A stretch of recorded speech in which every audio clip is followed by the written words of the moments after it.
Her murder is often referred as the Black Dahlia of the disco era. In the early hours of February 12th, 1977, aspiring Hollywood actress Christa Helm was murdered in front of her agent's house in West Hollywood. Attacked from behind, Christa was stabbed more than 20 times in the upper chest and facial area. Christa had made no secret that she had a diary and sex tapes with some of the most powerful names in Hollywood and could be used as blackmail if ever needed. On today's show, we will be taking a deep dive into the murder of Christa Helm, a murder that still remains a mystery 44 years after her death. My guest this afternoon, Jamie Duval, is an expert on the murder of actress Christa Helm, and he is currently writing a book about her life and her tragic end. Jamie is also the host of a very popular podcast called Movie Geeks United, a movie-themed podcast featuring insightful film discussion and interviews. He joins me this afternoon to discuss his efforts to reopen and solve the case of actress Christa Helm. You can help solve this case, guys, and keep up with the investigation by going to Jamie's Facebook page that is dedicated to solving her murder at Who Killed Christa Helm, or you can visit his website at whokilledchristahelm.com. If you have or you know anyone who has any information on the murder of Christa Helm, you can leave it at one of these pages, or you can contact the Cold Case Division at the LAPD. How's that? Jamie, first of all, thank you so much for your time this afternoon. I really appreciate it. I'm very fascinated by this case. I first got introduced to it with the 48 Hours expose. For a lot of people in my audience who do not know who actress Christa Helm was, maybe you can give a brief discussion about her, and then we can get into the murder. Sure. I mean, one of the big challenges of putting together a narrative around her life is finding out who she was, because she was so many things to so many people. But in terms of biography, she was born in Milwaukee in 1949. She was the oldest of three girls in the family. She was impregnated and got married once she turned 17 to a man named Gary Clements, who disappeared the day after the wedding. And she was determined to make a better life for herself, a life that could not be afforded to her in Milwaukee. So she and a friend had their daughters looked after by a family friend / nanny, and they went to New York City to make a go of it. And Christa really did hit her stride pretty early in New York City, made a lot of connections, lived a pretty wealthy life. She did a movie that she starred in, an independent film that she shot in Haiti. And then she moved to LA in 1975, probably got in a pretty bad crowd towards the end of her life, and she was stabbed to death February 12th, 1977 on a West Hollywood street. There are a lot of potential motives, potential suspects, but so far no definitive answers. I want to circle back, if I can, Jamie, a little bit. So she goes to New York, and she was from, like you say, from Milwaukee. She didn't want to be the typical Midwestern wife, and so she moved to New York with her friend, and she met up with a gentleman named Stuart Duncan. Now, obviously, she wasn't wealthy before she went there. No. Talk about what he did for her. Stuart Duncan was instrumental in her life, possibly the most instrumental person in her life. Stuart Duncan, he was the heir to the Worcestershire sauce family that started in the 1800s. And he had positioned himself to continue the trend of the Duncan family working for that company, but he wanted more out of life. So he loved the theater. He became a theater producer. And his third play was the hit. It was Godspell. And Christa was an early investor in Godspell. It's not exactly clear how they met, but they did meet around that time, the late 70s, 71, I believe. And for all intents and purposes, he became her sugar daddy. He put her up in a Manhattan townhouse, bought her a home in the or had her placed in a home in the Hamptons. She was living a very well-to-do life, and a lot of it was based on her relationship with Stewart. So then obviously she made a few bucks and she headed out to L.A. Did she go by herself or with her friend? She and her best friend Lenny Barron went at the same time together. Lenny Barron was a toast of New York City. Everybody loved him. He opened up all the nightclubs in New York. He was a costume designer, a performer, a dancer. He was kind of a child prodigy, but he was a very boisterous personality that everyone felt kind of drawn to. And he and Christa were inseparable. And he was instrumental in introducing Christa to a lot of famous players. And he thought, let's go to LA together and I can put you in front of a lot more of those people that might benefit your career. Yeah, because she obviously she was in Wonder Woman, then she did Starsky and Hutch. So she was really, dipping her feet in the water in the beginning. She was. She had a little luck, and what I forgot to mention about Stuart Duncan was so enamored with her that he's actually the one that financed her movie, which was called Let's Go for Broke, where she played a lead female investigator who's trying to uncover some kind of nefarious crime ring in Haiti. And so that movie was made. It was only released for 2 weeks in Cincinnati at the end of 1974, and it hasn't been seen by anyone since. But he put up $1.2 million, $1.4 million, so that she could have her own starring vehicle. Wow. And nobody knows does anybody know what that tape, that video, audio, that film is? There is one copy that is very closely guarded. Okay. And I'll leave it at that. It's pretty secretive right now. Okay. And so let's talk about some men in her life when she gets out to LA. I mean, who is she running with? Well, she was running with famous people when she was in New York City. One of the big people was Joe Namath. They dated off and on, and New York City, early 70s, no one was a bigger celebrity than Joe Namath. She was with George Hamilton. The thing about Christa, and it's what's most kind of attractive to a lot of people about her, why there's this big mystery about her. She kept a diary of all the famous people that she was with. And it's rumored that in that diary were people like Roman Polanski and Jack Nicholson and Warren Beatty, Burt Reynolds. But she also had an affair with the Shah of Iran. And we know that for certain, where she would be flown up to Tehran or he would come to the States and see her. That was another ongoing relationship that she had. Now, how would she get introduced to him?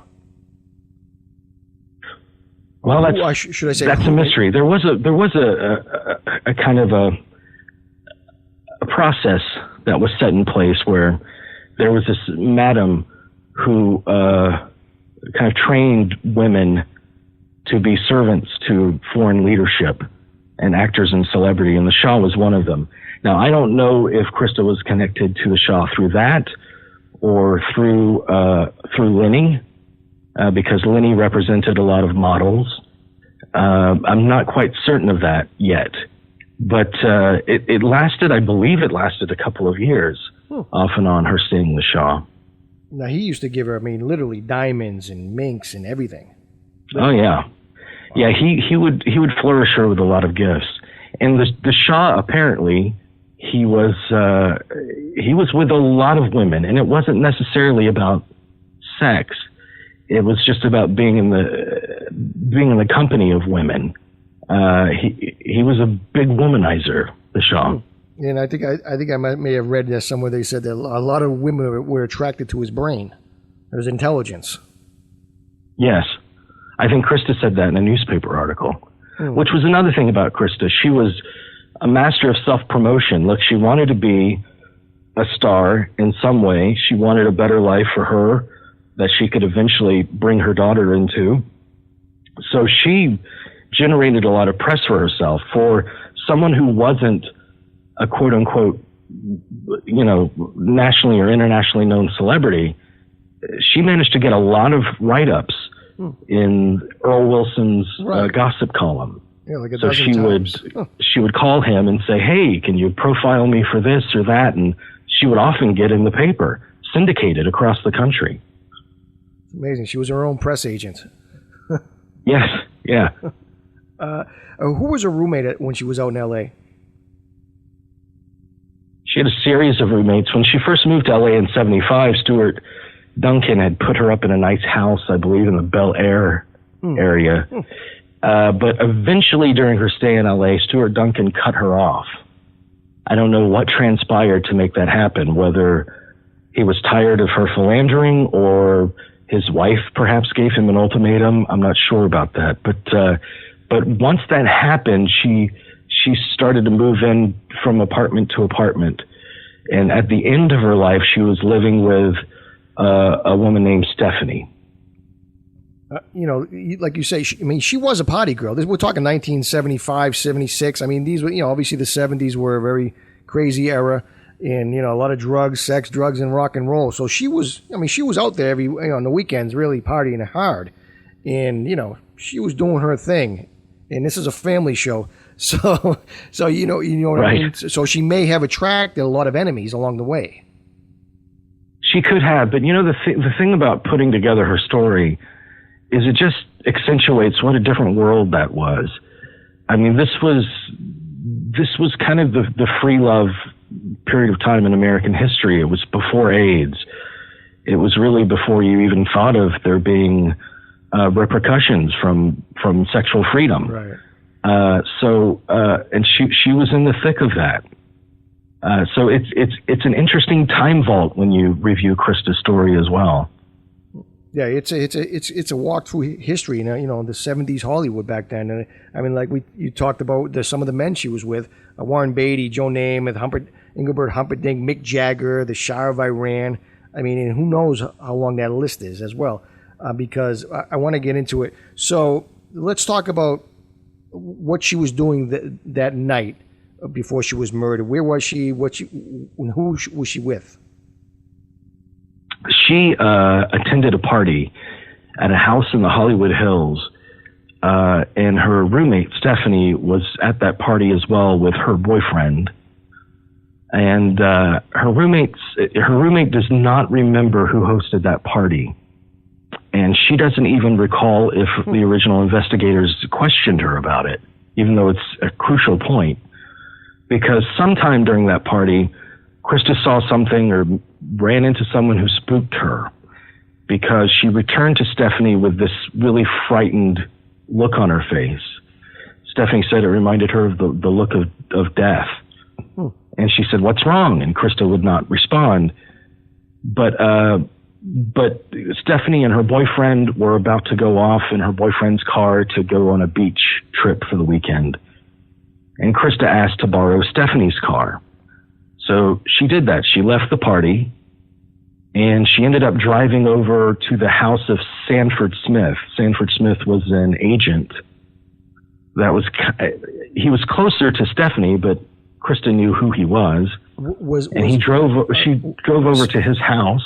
Was Sandy? And she ended up. Sorry. I'm sorry. Go ahead. Was Sandy Smith her agent or no? No. Okay. Sandy Smith says that he only met Christa twice. He met her through his relationship with Stephanie, and that he didn't even represent musicians. He was part of an agency. He represented the theatrical side of that agency. So he didn't represent Christa. No. Okay. You mentioned the music side. She was actually, if I can circle back a little bit, she was actually doing a disco album in a studio. Is that right? She was, and it was an example of, I believe, her trying to make some claim for herself in any possible way that she could. She befriended / dated a New York City DJ named Frankie Crocker. He was a huge figure in radio at the time, and she convinced him to produce a disco album for her. So in the last months of her life, that's exactly what she was trying to do. correct me if I'm wrong. I mean, there was a lot of love affairs going on between a lot of the people that were involved in the production of that album. Is that a fair It really statement? was, and it gets very complicated because it's just that whole process. It was just one big den of dysfunction, that recording studio. So her one of her backup singers was Patty Collins. Patty Collins and Christa lived together for a short time and became lovers. Everyone that encountered Patty Collins that I've talked to says that she was just a foul person, extraordinarily jealous. If you were talking to Christa, you could glance Patty glaring at you from across the room. That's the kind of personality that she was.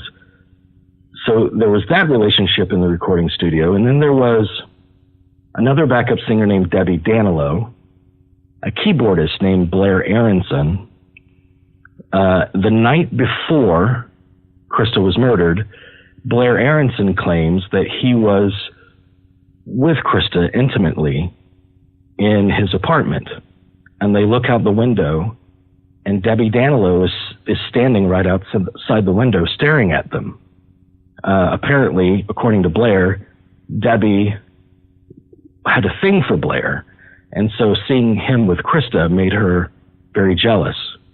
So there were all these intertwining affairs and jealousies going on in that recording studio that only kind of intensifies the possible motives for her murder. Right. We talked a little bit about the diary. We'll get more into the diary, but she also had some audio sex tapes as well. She did, and a whole library of them, most of which have disappeared. But the police got a hold of a few of them, and on one of them, it's no secret because he's spoken publicly about this before. But in one of them, it was a sexual encounter between herself, Patty Collins, and George Hamilton. Sure, doesn't surprise me. I've had George. Yeah, George Hamilton. So it doesn't surprise me. And the police questioned George Hamilton, and he said, yeah, he remembered the encounter, and he said he sensed during the encounter that there was an intense jealousy. There was some kind of intensity between Christa and Patty that made him feel kind of ill at ease. But that's what Christa would do. Christa would record some of her sessions with various men, as well as recording it in her diary. I'm not surprised you said George Hamilton, but I thought you were also going to say Warren Beatty as well. But that, he's been known to frolic around. Yeah, that tape hasn't been found yet. And someone actually tried to contact Warren Beatty and ask him about Christa, and he had no recollection. But this is Warren Beatty. I mean, how do you sift through those thousands of women? And he's probably not lying to you. I think he can pass a lie detector's test. Sorry. Yeah, exactly. So I want to circle back. I'm going to go back to she pulls up to 9020 Lion Place in West Hollywood. Again, Sandy Smith, a musical agent or a theatrical agent. And she pulls up, and what is she doing there? Why was she even going there? We don't know. We can speculate because Sandy, yes, he was an agent, but it was also a kind of a drug house. Okay. Where there were constant parties at the house, except that night when Christa pulled up. But people would come up to his house all the time to buy drugs, apparently. So maybe that was the motive for her arriving at the house. So he was a slimy agent. He was a slimy agent. Yeah. And the cold case investigators never talked to Sandy, but I found him and I talked to him and I really liked him. The difficulty of returning to this 40 some odd years later. I mean, a lot of these people, they look back at that time as, something they might be ashamed of or a different time entirely because it was more hedonistic. Right. And now these people are grandparents, so they're kind of weary of going back in time like that. But I like Sandy when I talk to him. But for whatever reason, she went there. We don't know. We don't think she made it inside because Sandy says he didn't even hear her knock. And then for whatever reason, she's murdered. right there outside of his house. And it's a murder that took some time and effort because she was stabbed 22 times, bludgeoned many times, a cracked skull, busted face. I mean, the whoever killed her did it right there in the middle of the street, and it took time. It wasn't a kind of bash and go thing. It was brutal and personal. Right. Passion, a murder of passion. Yeah. So the thinking is that it was someone that she knew, because a simple mugger would not take that much time with her. This was someone filled with rage at her. Right. In my opinion, I mean, from what I've ever read about, true crime, something like that, just my opinion, would be sounds to me like a female. Because I don't think, I could be wrong, but a man is more, slice and dice and that's it. But the stabbing 22 times or possibly more in the facial area, I don't know. I mean, it sounds to me like a woman, no? Yeah, well, that's interesting that you say that, because I tracked down the doctor that did the autopsy in 1977. And actually, they did DNA. They clipped her nails, and they took DNA from this about 15 or so years ago, and it came back female DNA. Oh wow! Which leads you to believe that maybe she scratched at her victim, and some of her DNA got under her nail. And I told the coroner this, and he was shocked, because he said that this murder, it was done with such ferocity. And part of the reason why is because Christa fought back hard. Christa knew karate. And so she really spent a lot of energy fighting back against her attacker. Right. And so he was surprised that the possible suspect would be female based on the DNA. Right. In my opinion, again, I don't know nothing about that. I mean, I know about it, but I'm not like yourself. But the facial cuts, that tells me that that's a female jealous of her beauty, or, I'll show you, even if you survive this, you'll be scarred for life type of deal. You know what I mean? Yeah. My thinking on that is that whoever, whether it was one attacker or two, there were two weapons used. One was obviously a significantly sized kind of kitchen butcher knife. The other might have been a hammer. So she was being stabbed over and over again in the front area, in the back. She fell to the ground, possibly after her jugular was sliced, and the killer stabbed her a couple of more times in the back after she was already on the ground. And then she had blows from something like a hammer to the face and one blow to her skull. And I'm thinking maybe that was also done after she fell to the ground, because this was obviously an example of overkill. It was almost like the killer wanted to defile her. Right. Let me ask you a silly question. When you spoke with the coroner, did he tell you if he knew that the attacker was a left-handed or right-handed? Yes, I did ask him that. He said, I'm trying to recall, I have it in my notes. He said he could not tell. He could tell that the wounds that were inflicted to her back after she had fallen, because he could tell by the trajectory of the knife of the wound that it had to have come from above. But he said, it's tricky, because if you hold a knife in a certain awkward position, it could resemble that of a left-handed person, or in another position can resemble a right-handed person. So I think that he said that he would not swear to whether the killer was left or right if he were on the stand. Okay. Because a lot of time, obviously, when you see the ballistics with bullets, they can figure out which angle the bullet came in. Yeah. So the way her body fell to the ground was not just boom. Some of her body was angled underneath her friend's car. Is that right?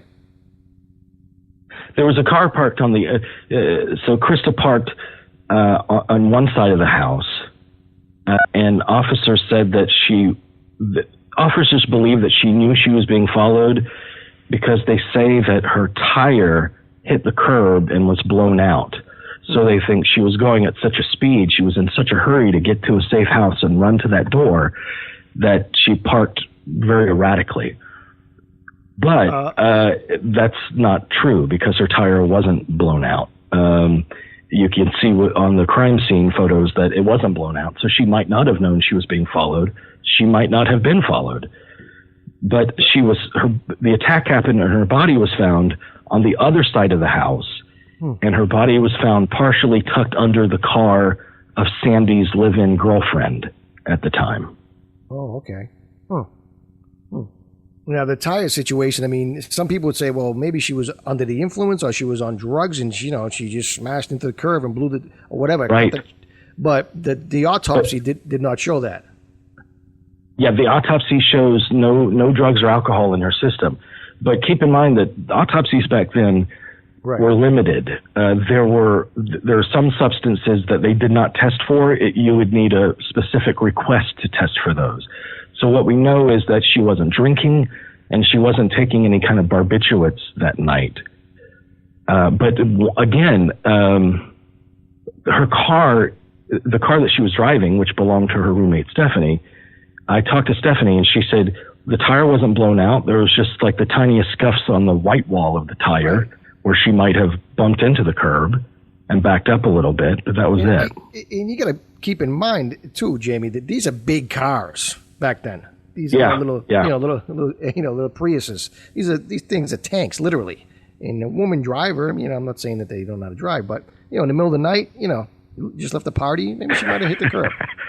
Yeah, these were, the stuff like the Cougars and the Plymouths and all that kind of stuff at the time. They were big cars with the 8-track players inside and all that kind of stuff. Oh, I'm having a flashback. I'm having a really scary flashback right now. The good old days. Everything was simple. You could do your own repairs. You have to hire nobody. It's right there. The carburetor right there. Take it out. So you mentioned the DNA under her fingernails. Was that ever tested? Yeah, it's a female profile. Okay. So, every major female in her life that they've been able to track down, they've tested and compared, and they've found no matches yet. But the thing about the DNA, it could be totally incidental, and they have not tested Christa's roommate Stephanie. So say it is Stephanie's DNA. She was driving Stephanie's car. She was with Stephanie that night. She lived with Stephanie. I mean, so that could be a completely incidental if it turns out to be Stephanie. Yeah. But the thinking is that maybe this DNA belongs to Patty Collins, the jealous female lover. I was going to say that. Because right after Christa's murder, Patty Collins disappeared, and she hasn't been seen in 44 years. Right. That's my research. I got it circled right here in front of me. Actually, it's funny you said that. I got Patty Collins circled. Now, correct me if I'm wrong. Did she leave town with a wig on and sunglasses and like a jacket? No, that was Debbie Danilo. Okay, that was the other backup singer who got freaked out that someone in her circle was murdered so brutally. So she got a wig and bought a plane ticket to Texas and got out of Dodge the next day. Some people could say that could be a motive. Who knows? I mean, Yeah. Well, and you could dismiss it, but you can't dismiss the fact that she's been gone for 43 years. I mean, that in itself is the red flag. Where is she now? Do we know where she is? We don't know. The police have tracked down a couple of potential Patty Collins. The DNA hasn't matched, and they can't be certain that they're the right Patty Collins. They don't think they found the right Patty Collins yet. Oh. And the problem is she doesn't have an exotic name.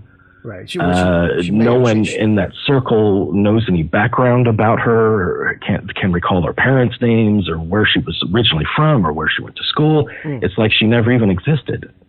Wow, she's like a ghost. Maybe she probably ended up changing her name anyways. I mean, if I'm on if I know what I did 44 years ago, I'm not keeping my same name. She might have been. And at the same time, if maybe Patty Collins was killed too, just at the same time that Christa was. Maybe whatever Christa knew, Patty knew, and they did away with her as well. I mean, the theories on this are all open because it's such a complicated story with so many interweaving relationships and people that loved her and hated her and people with motive. I mean, there's no shortage of that.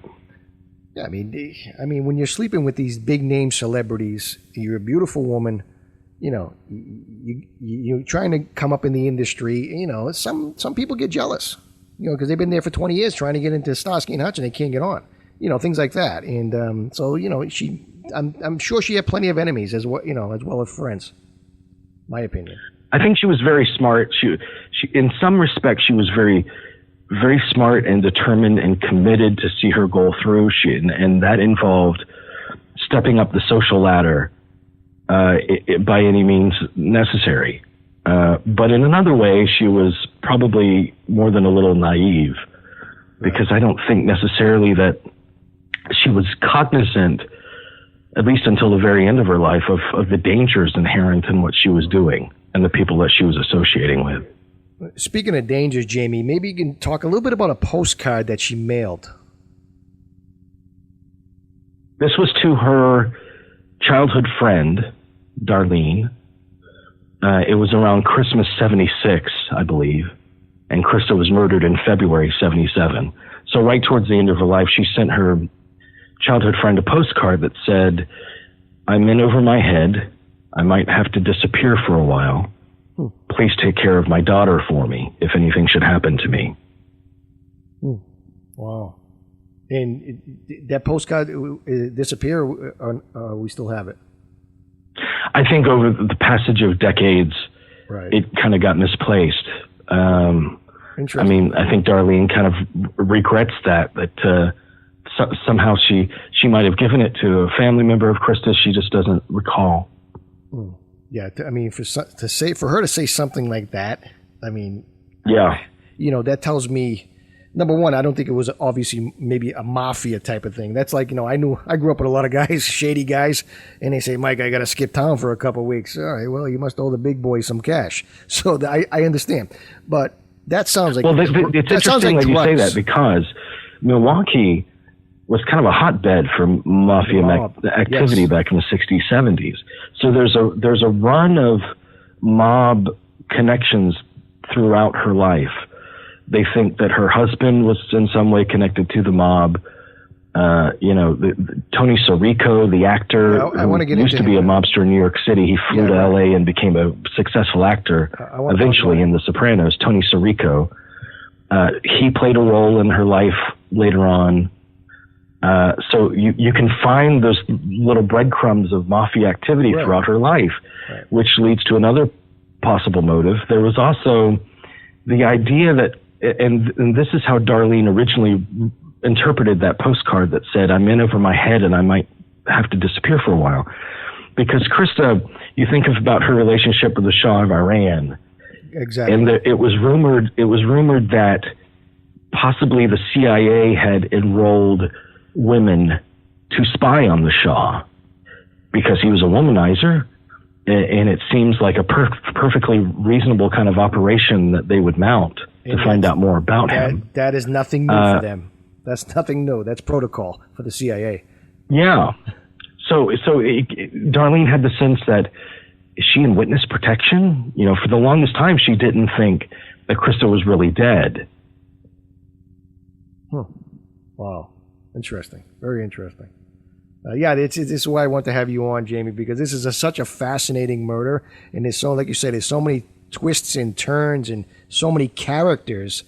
And I mean, I'm sure your book is going to be a huge seller because I'll be the first guy waiting to read it. And but I want to ask you. You know, this is a whodunit, but even more than that, it's almost more of a who didn't do it. It's almost easier to to eliminate. It's crazy. To zero in. It's crazy because I want to ask you something at the end too. So I want to ask you real quick, back to the murder scene. I believe Stephanie, I could be wrong, said that she always carried her diary in her purse. Was her purse found at the death scene? The purse was taken. Okay. And I don't know if she kept her purse in her car or if she had it on her person when she was murdered, but it was never found. And to my knowledge, the police did not fingerprint the car she was driving, which, you know, if the killer went back to that car to look for something, those fingerprints might have been essential. But there have been so many mistakes in terms of the investigation behind her murder over the years that it just makes you feel kind of crestfallen. Right. Missed opportunities. And I'm going to assume that the knife wasn't found either. No. No weapons were found, yeah. Interesting. So you mentioned the Sopranos actor Tony Sirico. So I don't know, days, months, whatever, or a couple days, whatever time afterwards, he went to Stephanie's apartment, which was her roommate, to do what? Yeah, it's odd. Tony Sirico was close friends with Lenny Barron, Christa's close friend, who was the costume designer.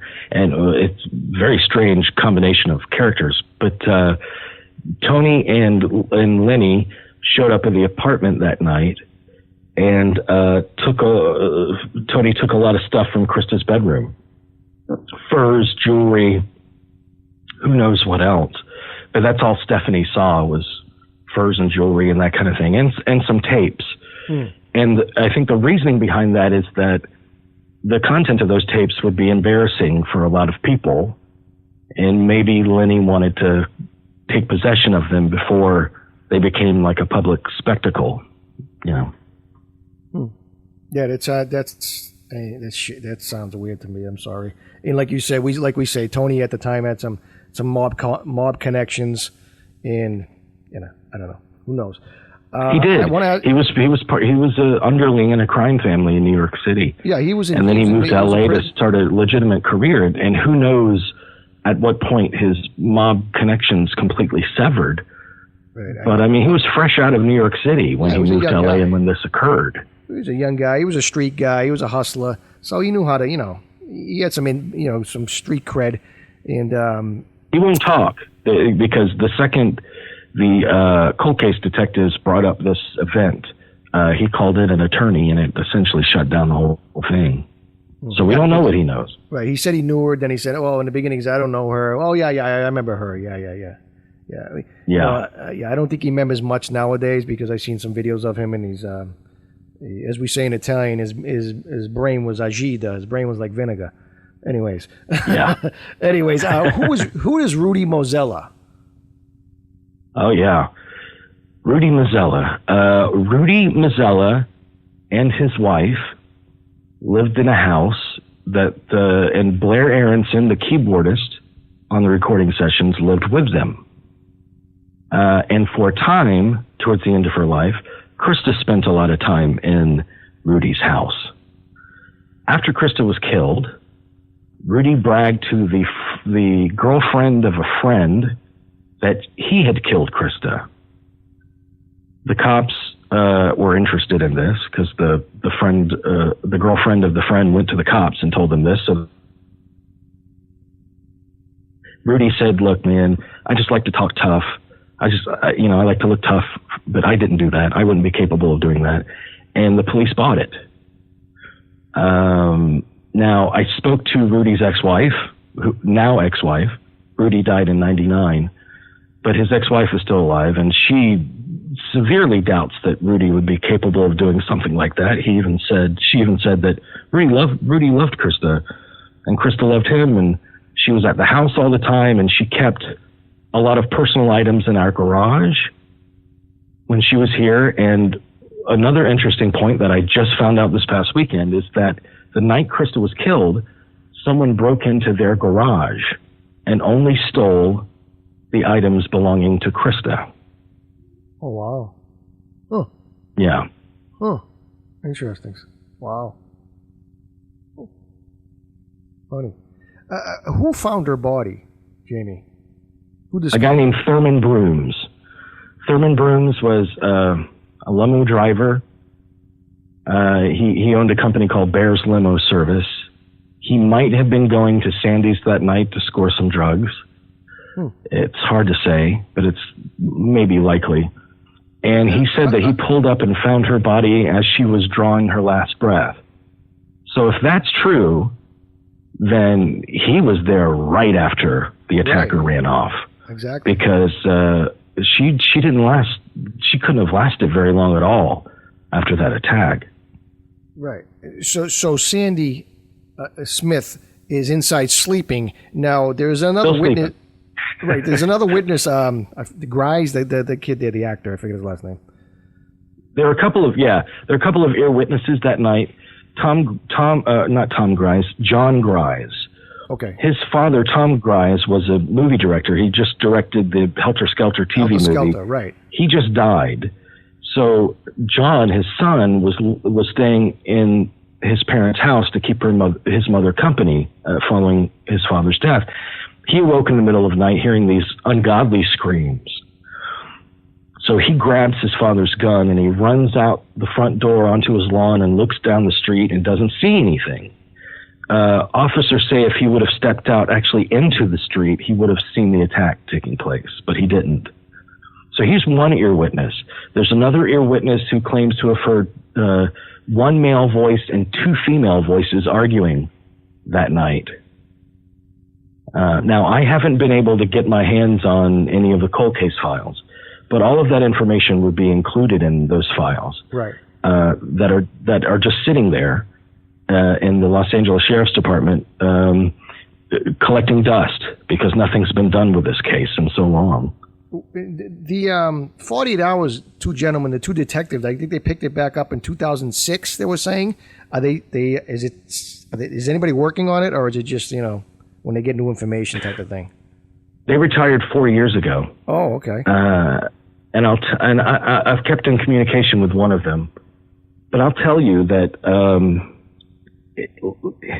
if you have a lead on this, if you want it to die, you should call the Los Angeles Sheriff's Department. And I'm sorry I sound so bitter on this, but it's so incredibly frustrating, the inaction and the unwillingness to find out more information from them, that, I think they've had 43 years to solve it. I think it needs to go to somebody that actually will prioritize it. Right. Right. They need to, get some bigger staff. Jamie, another interesting theory real quick, because we're running out of time, and this has been great.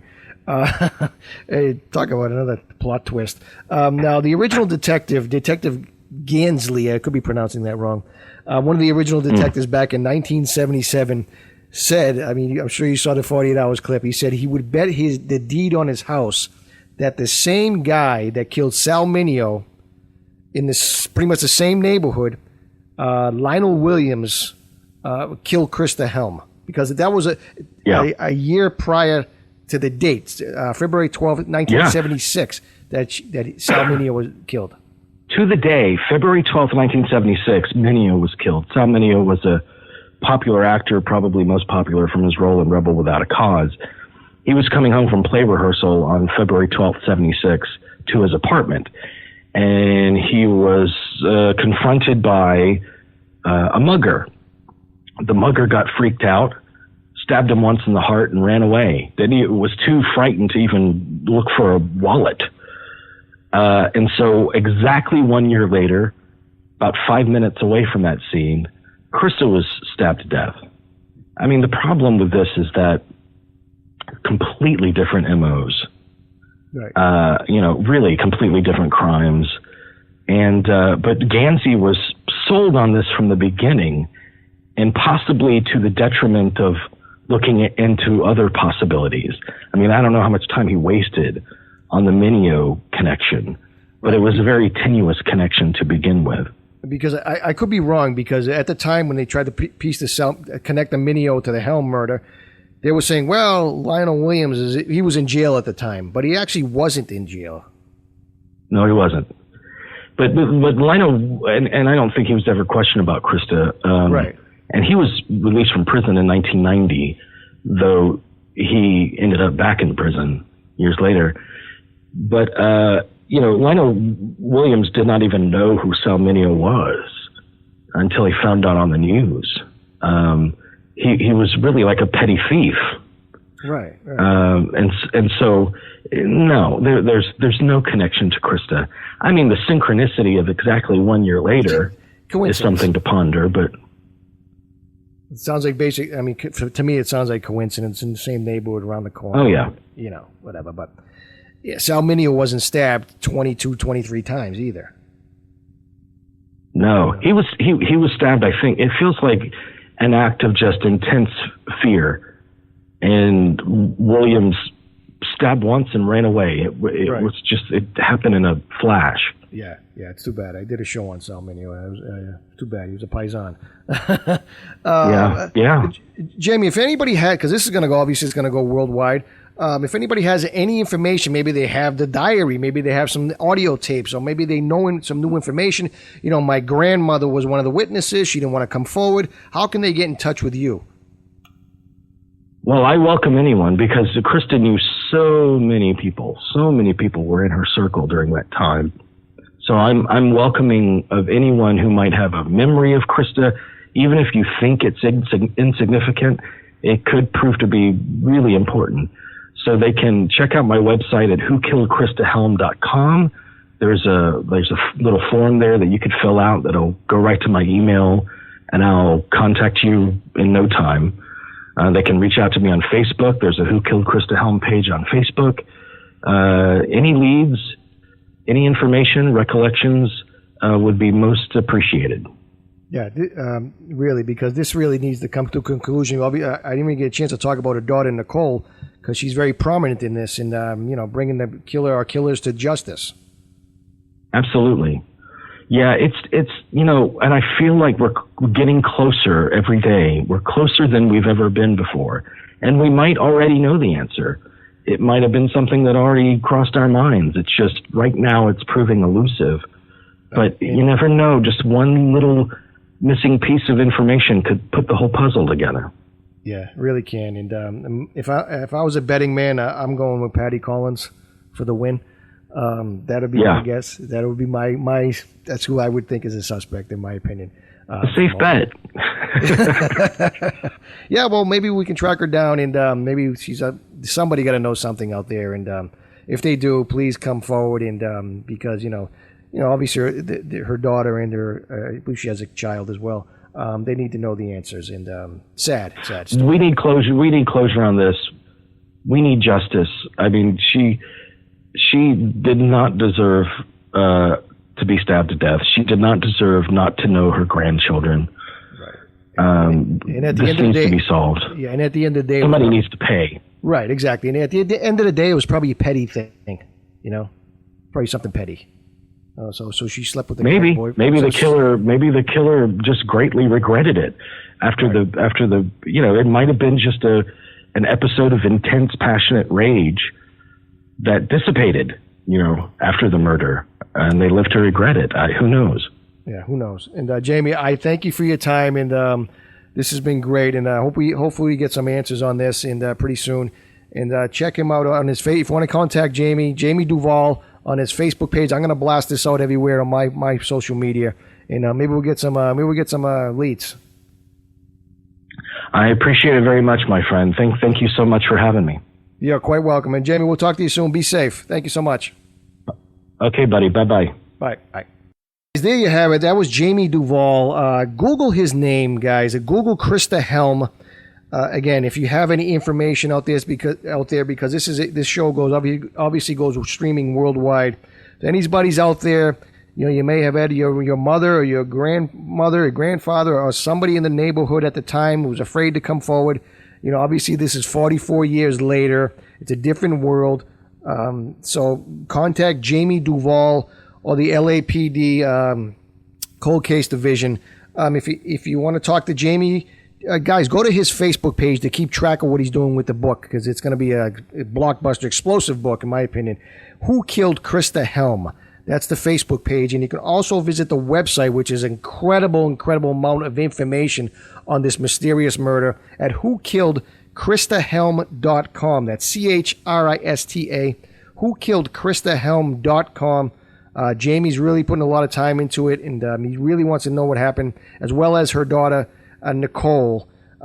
So if you have any information, anybody out there, Again, this is a new era, 2021. This is not 1977.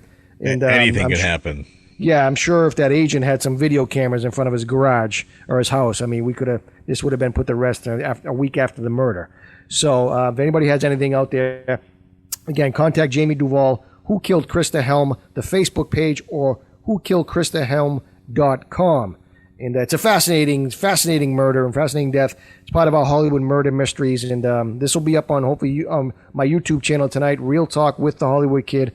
And this is going to blow up, guys. So get out there, check out that page. And again, another great show. Justin, thank you so much for the help. Yeah, no problem. That's it. And stick around for my man, Mighty PR, spinning the disco dance classics. We started the disco in the 70s, and yep, we're still playing it. It's going to get hot in here. Yeah, too bad. We're still playing it because we love it.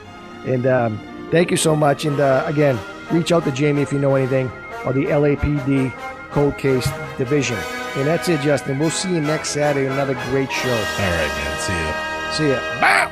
He's not normal.